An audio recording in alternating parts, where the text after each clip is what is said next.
Armco Ironmaster program.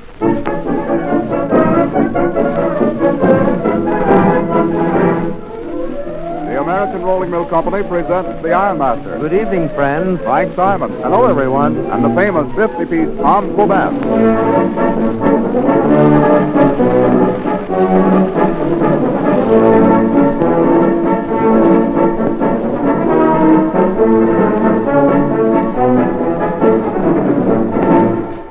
This familiar introduction delighted millions of American radio listeners during the 1930s. Every Sunday evening, it signaled the beginning of another performance by the most successful band of its kind, the Armco Industrial Band. Rivaling even the great Amos and Andy in popularity, the Armco Band entertained the nation each week for 9 years and added another chapter to America's musical heritage. Behind this world-famous musical organization lies a story almost as unique as the band itself. In the fall of 1920, employees of the American Rolling Mill Company, Armco, at that time a small steel company located in Middletown, Ohio, suggested that Armco sponsor a company band composed of employees. Everybody liked the idea, so they turned for organizational help to a native Middletonian who was to become a giant in the world of band music. That man was Frank Simon.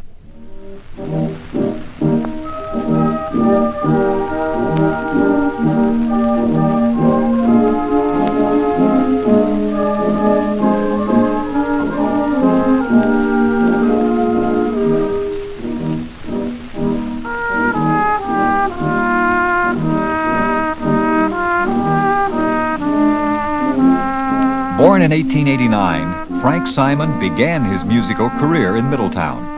At 16, he was director of the Middletown Community Band, and at 19, became cornet soloist for Kopp's Military Band of Cincinnati. After several years with the famous Weber's Prize Band of America, Simon became solo cornetist with the Cincinnati Symphony Orchestra. And Frank Simon could play the cornet.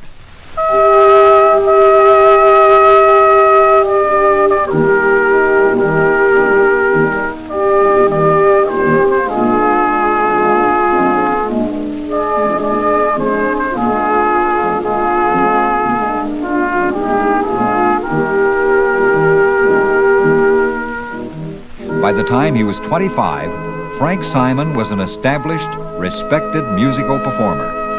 But in 1914 came the biggest opportunity of Simon's young life. He was invited to join the greatest band in the world, the band of John Philip Sousa.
That was the Sousa Band performing John Philip Sousa's famous Saber and Spurs March in 1919, when Frank Simon was principal soloist.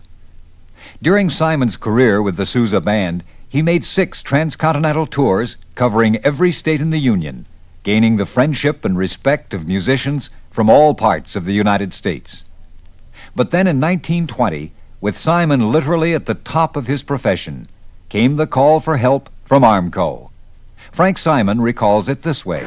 Well, one day I came home back to Middletown for a little rest between seasons, and a gentleman called me by the name of George Hanley. Armco had an association on Main Street here next to the old U.S. Hotel. And this association took care of insurance and the athletic events for the people of Middletown. Football, baseball, tennis, swimming. And this man came out to see me. And he said, you know, Armco would like to have a band in this town. And well, I don't know a bass drum from a clarinet, he said, but could you help me or give me some ideas how we could have a band here in Middletown? Well, I said, yes. I would get out a questionnaire and send it to all the people in the office, all the people in the plant, and see if they had ever played in a college band or a university band, or if they'd ever had if they had an instrument, what instrument they played. And to make a long story short, we received 22 replies. Most of them wanted to play drums because they had an idea that you don't have to read music to be a percussionist. All you have to do is just beat it, see? Well, that's a long way from the truth. Well, I had to go to Cincinnati and bring up a lot of used instruments. I wanted to help this man. I wanted to help Armco. I wanted to do anything I could to help make the town better. So we had a rehearsal on a Sunday morning on the 4th floor of the old Elks Hall, which is the Sorg Opera House down here. And some of the executives of Armco were there. Well, I brought along a lot of little baby music, the kind that you teach little kids 4, 5, 6 years old, just little simple things. And we started in with that, and I'll never to my dying day ever forget how that sounded. It was god-awful, believe me. But nevertheless, it made some impression on some of the officials. Well, the following day he reported what took place to Mr. Hook, and Mr. Hook sent for me. And he said to me, I want to thank you for what you've done to help us try to have a band in Middletown. Every town ought to have a band. And I love a band, he said, and we want one in Armco.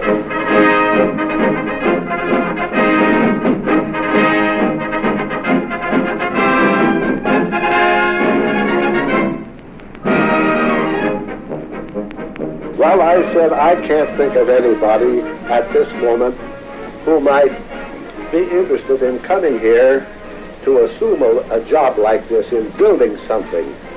It would require a man with more patience than I think I would have. Secondly, it would require a man of great knowledge that has to know all the instruments and how to help these men perform and so on.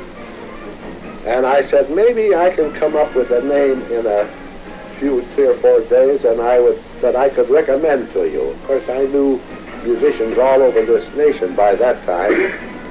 So he said to me, what's the matter with you, Bacon? Oh, I said, I wouldn't be interested, not for 1 minute.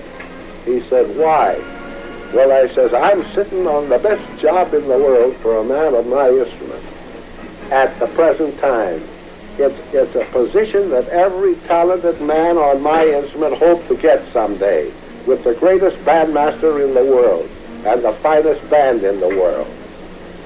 Well, he said, I don't know, but what you could give it some thought. Well, I said I wouldn't be interested. Then he said to me, we're willing to support you with every reasonable request that you make of us. We know that it's going to take equipment. We know we're going to have to buy instruments and library and music and all these sort of things. We know that, and we're willing to spend the money if we have some reasonable assurance that it'll not be a bloomer, something that'll be enthusiastic for about a month or two and then fold up. Well, I said, I'll tell you, Mr. Folk, I'll think it over, but I said, don't be encouraged. I don't think I'd ever want to give up what I had.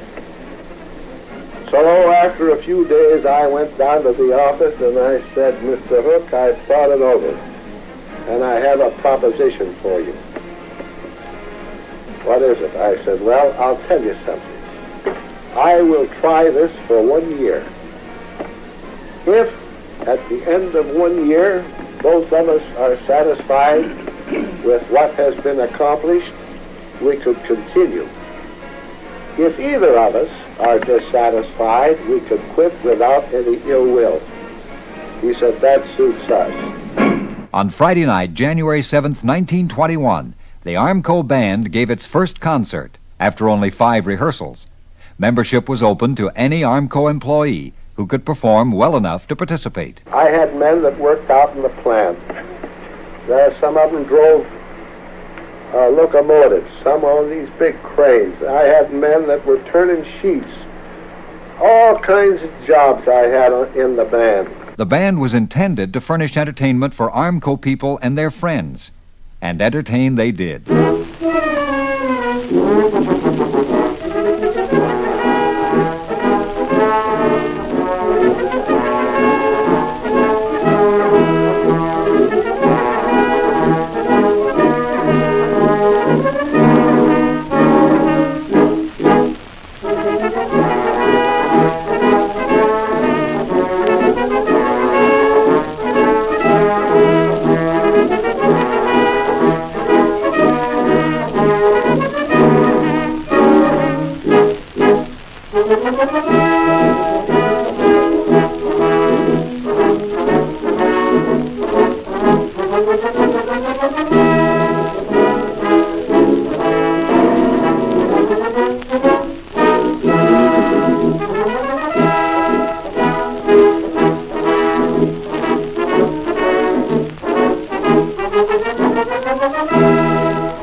The band's first outdoor concert was given on June 24th, 1921. From then on, concerts were presented weekly every Friday evening in a beautiful acoustical band shell built behind Armco's general office.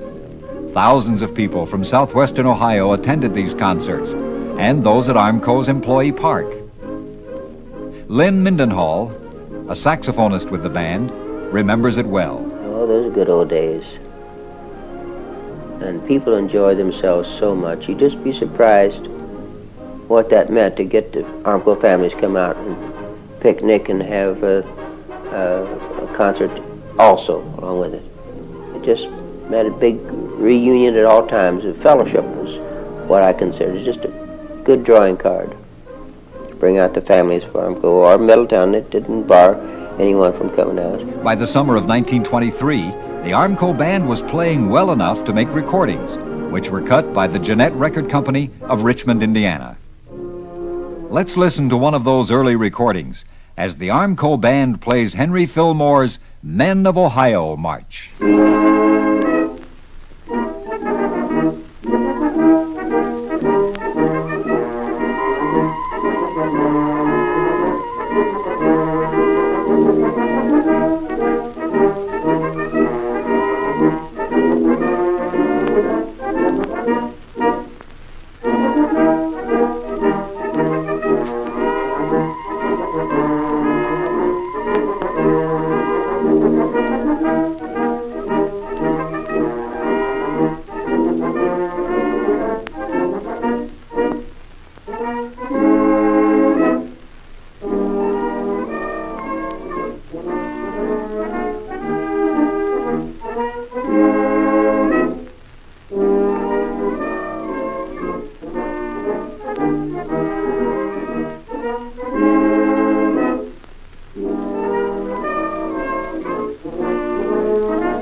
As the Armco Band continued its schedule of summer and winter concerts into the mid-1920s, Frank Simon found himself frustrated in his efforts to play more sophisticated band music despite all the support from Armco. So instead of trying to make musicians out of steelworkers, I began the importation of fine musicians and college men who had studied metallurgy, all sorts of things that fit into a steel company, and brought them here and found jobs for them.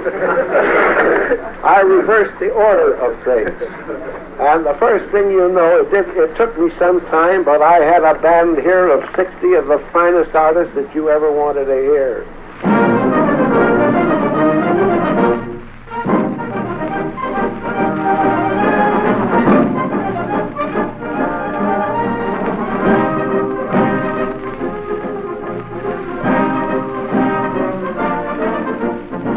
Now, some of these musicians were exceptionally fine to come down and help him on rehearsals even. Like, for instance, Paul Blagg, on first trumpet, was exceptionally talented. Don Bassett on first clarinet was exceptionally good, out of Dayton, see. George Schaefer out of Cincinnati. I used to see these Cincinnati musicians come in with a long black coat, you know, and I thought to myself, as a young fellow, is this the world I'm getting into? Am I going to be a mortician? Is this my future? They could read music upside down, but I was a new youngster into a band, and that was where I was going to be. Well, I had all kinds of ideas about music at that time. But as this thing grew, and Frank assembled a bigger and better band, it got to sound like bands we'd heard on record or someplace else.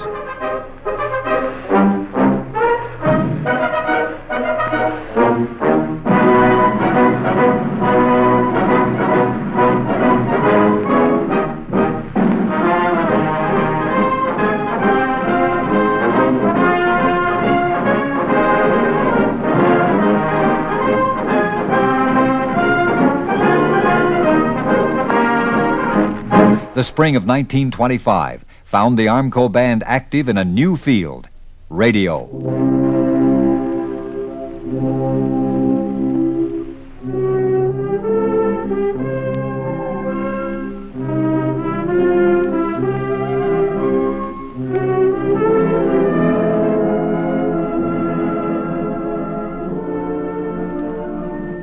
The band was asked to open the radio show in Dayton, Ohio. By special telephone wire, this broadcast was relayed to WLW in Cincinnati and heard throughout the nation.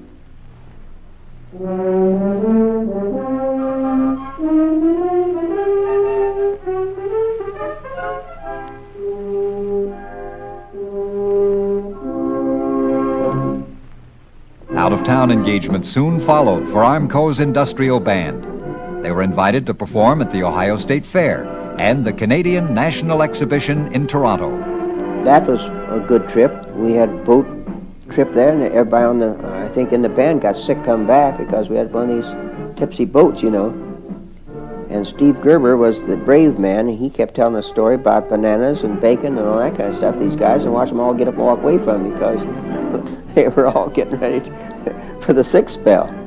That was a boat full of sick musicians.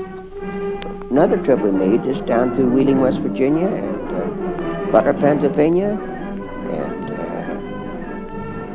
Ashland, Kentucky.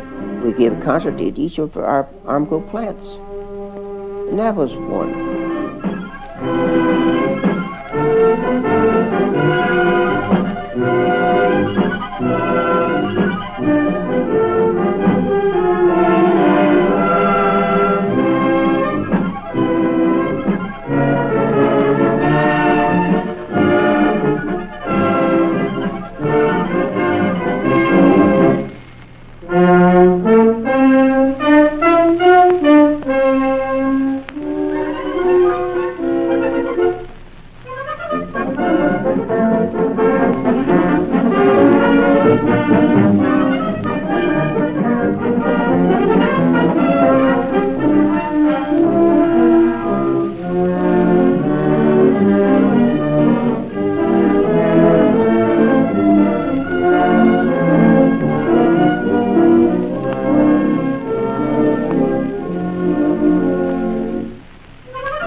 In March 1930, the American Bandmasters Association held its first annual convention in Middletown, Ohio, as the guests of Armco.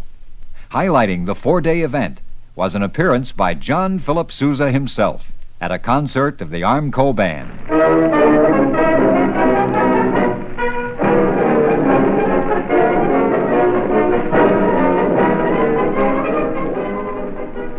The applause for Sousa was continuous. It just, people out in the audience were just thrilled, I guess, as musicians, and musicians were just thrilled as the audience, because here we were sitting under the baton of John Philip Sousa, once in a lifetime, you know. You don't think that wasn't a thrill. We talked about weeks, I guess, or even months beforehand, because Frank just kept talking about now at the concert we don't want this or we don't want that, we want this played right way, you know. So we just kept building up for the big show, you know. We just couldn't hardly wait till the time was we were going to be playing under these big batons. And I still think it's so wonderful to have that into Middletown, all because someone started Armco Band.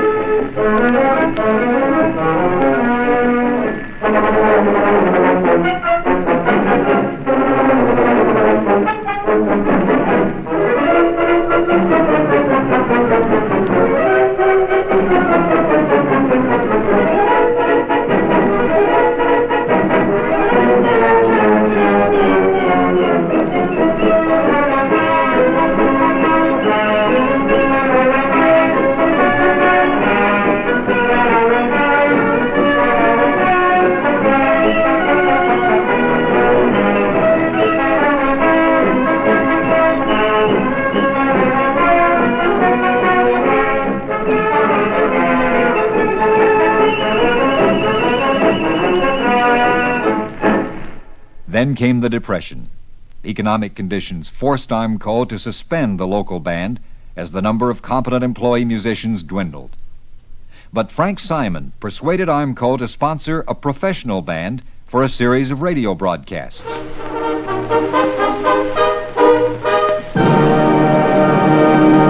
Armco Ironmaster program.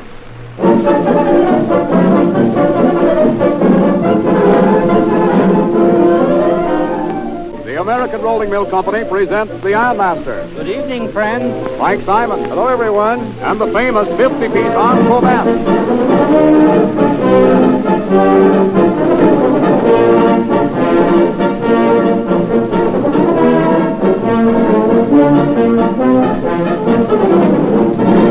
The new Armco Band consisted of the finest musicians in the area, including some former Sousa greats.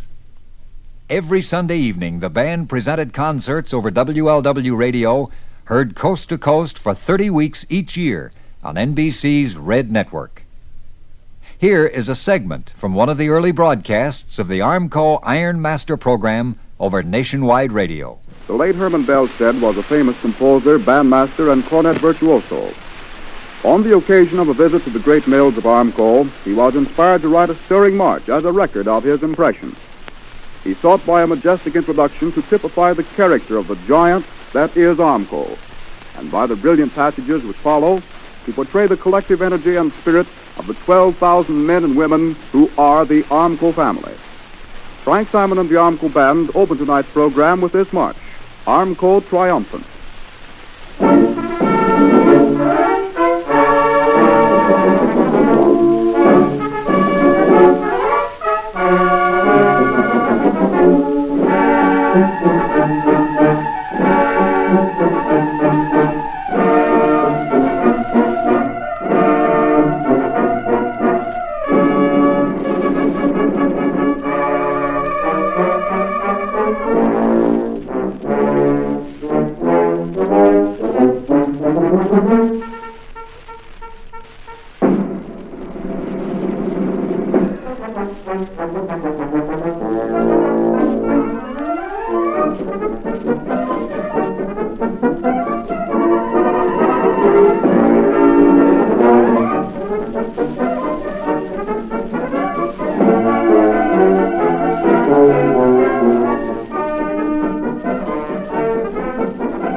China in Lighter Mood is the theme of a clever composition by Bainbridge Crisp, Boston composer of note. Colorful and typically oriental in flavor, a Chinese dance is presented now by the Armco Band.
Hyselius, Finnish composer, surveyed the history of his people and found in it rich material for an exceptional tone poem, Finlandia. As the Armco Band, in response to the baton of Frank Simon, takes its melodious course through this ambitious and masterful work, we sigh with all Finland under the yoke of the Slavs. Feel the grip of a mighty will uniting the nation. Witness an epic struggle as iron nerves, dogged persistence, and inspired self-sacrifice lift the nation to triumph and freedom.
Probably the most famous of these broadcasts was one in March 1935.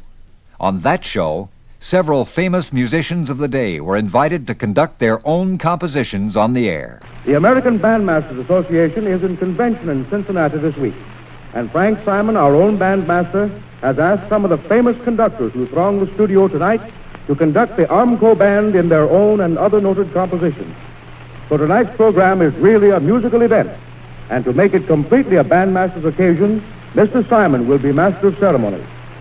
But before I turn the microphone over to him, I have some news to tell you about Mr. Simon, which I'm sure our listeners will be happy to hear. The American Bandmasters Convention in session yesterday unanimously elected our own Frank Simon their president. And now, President Simon, I turn the microphone over to you. Thank you, Mr. Carr. I am delighted to welcome to our program tonight the guest conductors who will, I know, make this the most notable of all our broadcasts. Charles Benter, who heads the United States Navy Band, which millions hear several times weekly over the networks of the two major broadcasting companies, will direct his own stirring march, Camarons. We played your march not long ago, Lieutenant, and I shall enjoy hearing it conducted as it really should be. My baton. Thank you. I heard your interpretation of Camarons, Frank. You did it beautifully.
Splendid, Lieutenant Benter.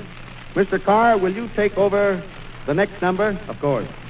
Mr. Simon needs a moment to get his famous cornet and take his place beside Walter Smith, world-famous cornet virtuoso and conductor of the Walter Smith Band of Boston, in a cornet duet, Side Partners. Scores of times in Sousa's great band, Mr. Simon played this duet with its composer, Herbert L. Clark, past president of the American Bandmasters Association and conductor of the Municipal Band at Long Beach, California. Mr. Clark himself will conduct the Armco Band's accompaniment to this duet. The baton, Mr. Clark. Thank you, Mr. Carr. Walter and Frank, it is one of the greatest thrills in my life for me to conduct this for you, boys. Thanks, Herbert. We'll do our best, Herb.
Like old times, eh, Herb?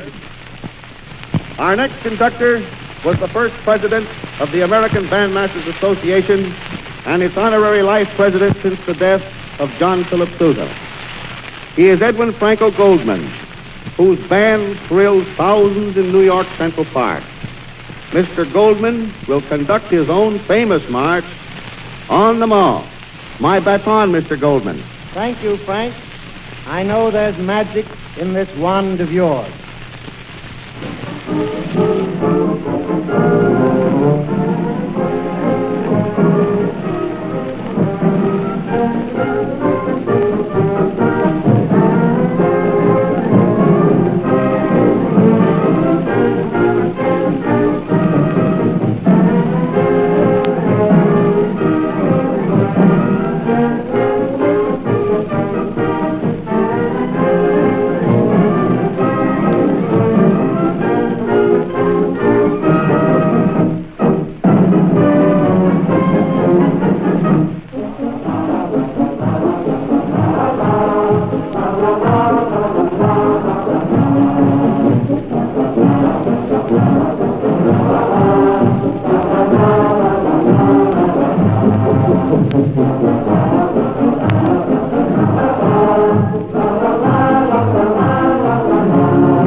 You have been listening to the Armco Band. Armco will be back on the air next Sunday evening with another half hour of good music by Frank Simon and his famous Armco Band.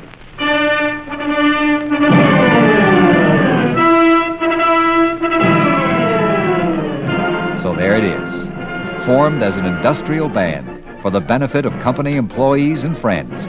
It quickly became nationally famous, adding much to American musical tradition. For 2 full decades, from 1920 to 1939, America loved to listen to the Armco Band. Your announcer, Harold Carr. This Armco Sheffield program has come to you from the studios of the nation station WLW in Cincinnati through the facilities of the National Broadcasting Company.